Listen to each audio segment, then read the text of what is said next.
নিরামিষের দিনগুলোতে একবার এরকমভাবে কচুরলতির রেসিপি তৈরি করে খেয়ে দেখবে, বারবার খেতে ইচ্ছে হবে। সো হ্যালো এভরিওয়ান, রূপালী রান্নাঘরে সবাইকে স্বাগত জানিয়ে শুরু করছি আজকের রেসিপি লতি সর্ষে। আজকের এই কচুরলতি দিয়ে নতুন একটা রেসিপি তৈরি করে তোমাদের সামনে শেয়ার করছি, তোমরা সবাই সাথে থেকো। তো ফ্রেন্ডস দেখো, লতিটা কাটা হয়ে গেছে। এবার আমি এতে অল্প নুন দিয়ে ভালো করে কচলে এটাকে ধুয়ে নেব পরিষ্কার করে। নুন দিয়ে লতিটা যদি কচলে ধুয়ে নেওয়া যায় তাহলে গলায় ধরার সম্ভাবনা কিছু কম থাকে। তো ফ্রেন্ডস চলো আজকের রেসিপির উপকরণগুলো তোমাদের সাথে এক এক করে শেয়ার করে নিচ্ছি। দেখো এখানে লতিটা আমি ভালোভাবে নুন দিয়ে কচলে ধুয়ে রেখেছি। এখানে নিয়ে নিয়েছি শুকনো লঙ্কা পেস্ট আর একটা টমেটো কুচি। এখানে রয়েছে সর্ষে পেস্ট আর এক টুকরো লেবু। এখানে রয়েছে নারকেল পেস্ট আর কাঁচা লঙ্কা।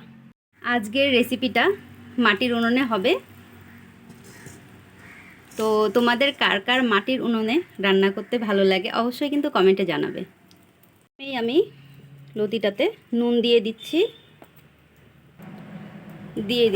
হলুদ, দিয়ে দিচ্ছি পেস্ট করে রাখা নারকেল, সর্ষে পেস্ট, দিয়ে দিচ্ছি শুকনো লঙ্কা পেস্ট,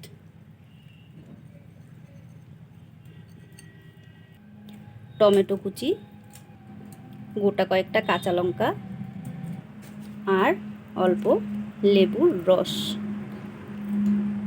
দিয়ে লতিটাকে খুব ভালোভাবে আমি মেখে নেব।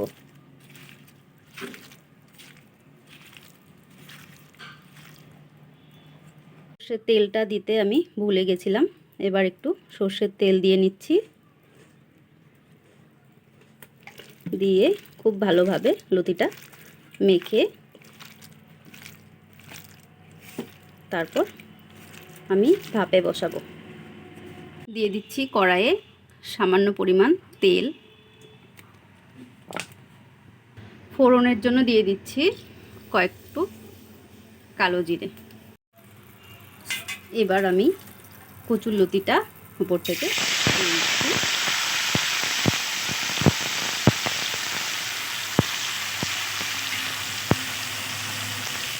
এবার থালায় কিছু মশলা লেগেছিল, আমি ধুয়ে ওই মশলা জলটাও এর মধ্যে দিয়ে দিচ্ছি। দিয়ে হালকা একটু নাড়াচাড়া করে